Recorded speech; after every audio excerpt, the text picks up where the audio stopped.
आज को प्राय 4624 वर्ष पूर्वे जितेबाला पृथ्वी में चक्र आविष्कार भी होता से पृथ्वी में एमती एक स्ट्रक्चर या जहाँ पखापाखि 3800 वर्ष धरी ए पृथ्वीर सबुठ उच्चतम स्ट्रक्चर होगी रहा जार हाइट थी 481 फुट आर भल्यूम माने आयतन था 2.6 मिलियन मीटर क्यूब। मु जो स्ट्रक्चर विषय में कहूँ से स्ट्रक्चर हूँ Egypt the great pyramid of Giza. तेज चलू जाना ये ग्रेट पिरामिड ऑफ गिजार विषय में किसी इंटरेस्टिंग फैक्ट आज भिडियो में जो मैंने भी एपर्तंत चैनल को सब्सक्राइब करना सो प्लीज चैनल को सब्सक्राइब कर नियो जब वीडियो भल लगी लाइक और शेयर भी कर दो।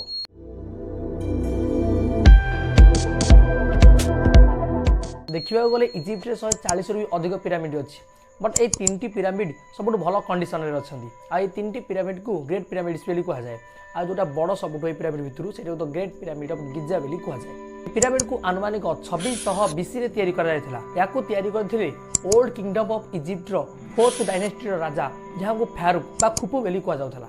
तुम शुणिले आश्चर्य हम ये पिरामिड को तैयारी करने टोटाल उपर 23 लाख स्टोन मान पत्थर व्यवहार कर प्रत्येक पत्थर ओजन पखापाखि 2 टन रु 30 टन पर्यंत हो पारुला।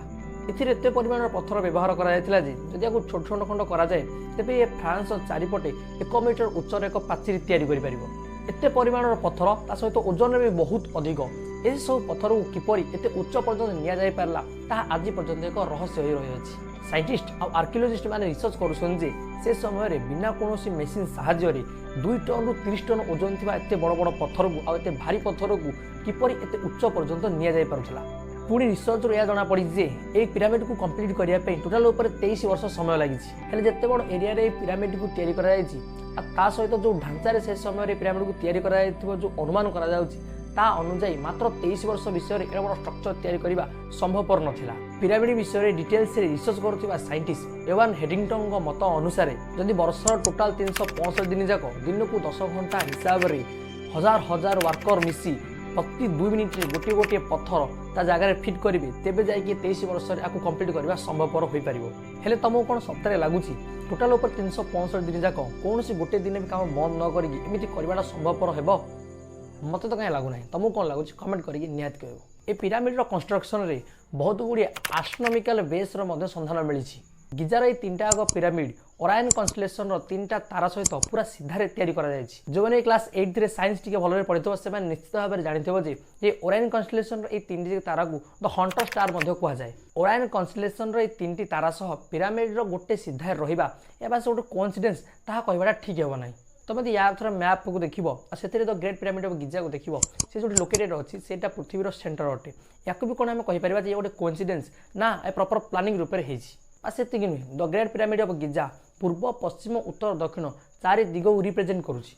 ए पिरामिड गोटे पार्श्व उत्तर दिग सहित पूरा अलायन हो रोचे कौन या भी आम कह ये भी बस गोटे कोइन्सिडेंस ना प्रॉपर भाव में प्लानिंग बोधहुए या प्रॉपर भाव में प्लानिंग किंतु यह भी प्रश्न जे से समय एडवांस टेक्नोलोजी आसला कौटू जहाद्वारा से एत सब मेजरमेंट करें। ये तो गला पिरामिड बाहर कथा जब पिरामिड भीतर अंश को आम लक्ष्य करवा देखा पाइबा जे अनेक गुड़िए पेंटिंग सब करा जायछि।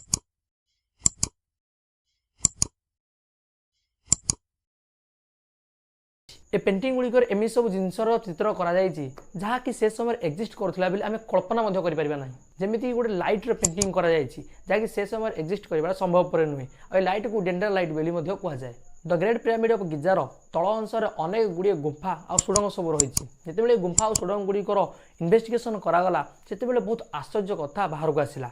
इन्वेस्टिगेशन रू जना पड़ा जे ये गुंफा और सुड़ंग भितर ऑक्सीजन अभाव अच्छी एमतीक वायु भी सेठी नहीं कौन पाई सेठी वायु रखा जा नाला कौन से चाहू नथिले जे कौन भी लोक या भीतर को प्रवेश करंतु हेले कहीं से करुले। या बड़ आश्चर्य कथा होया जे से समय एमती जिनस तैयारी करने पाखे टेक्नोलोजी आसला कौटू। गिजार पिरामिड को तैयारी करवा निज भीतर गोटे पजल अटे। मो वीडियो फास्ट तुमको कही सारी ए पाखापाखि 23 लाख पत्थर व्यवहार कर 23 लाख पत्थर मध्य अधिकांश पत्थर हूँ लाइमस्टोन और ग्रेनाइट।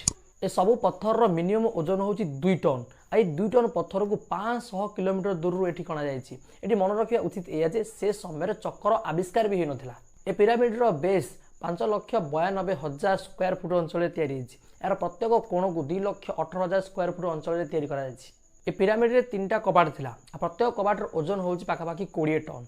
एते ओजन थाई मध्य से समय रे कबाट को गोटी आंगुठी साहाय्य खोला जाई पारुथला। ପିରାମିଡର ପ୍ରତ୍ୟେକ ପଥରକୁ ଏମିତି ଖଞ୍ଜା ଯାଇଥିଲା ଯେ ସେ ବଡ଼ ବଡ଼ ଭୂମିକମ୍ପକୁ ମଧ୍ୟ ଆରାମସେ ସହିଯାଇପାରିବ।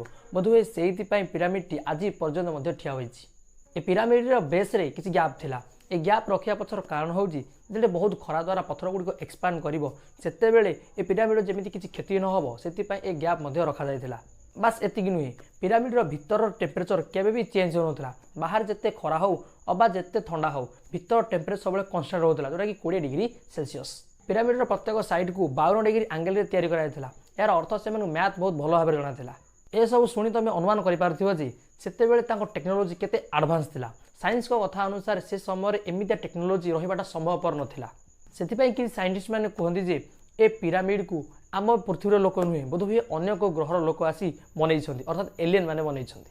ପୁଣି ଇତିହାସକାରମାନେ କହନ୍ତି ଯେ ଏ ପିରାମିଡକୁ ରାଜାମାନଙ୍କର ମମି ଅର୍ଥାତ୍ ସେମାନଙ୍କର ମୃତଦେହକୁ ଏହା ଭିତରେ ରଖିବା ପାଇଁ ତିଆରି କରାଯାଇଥିଲା।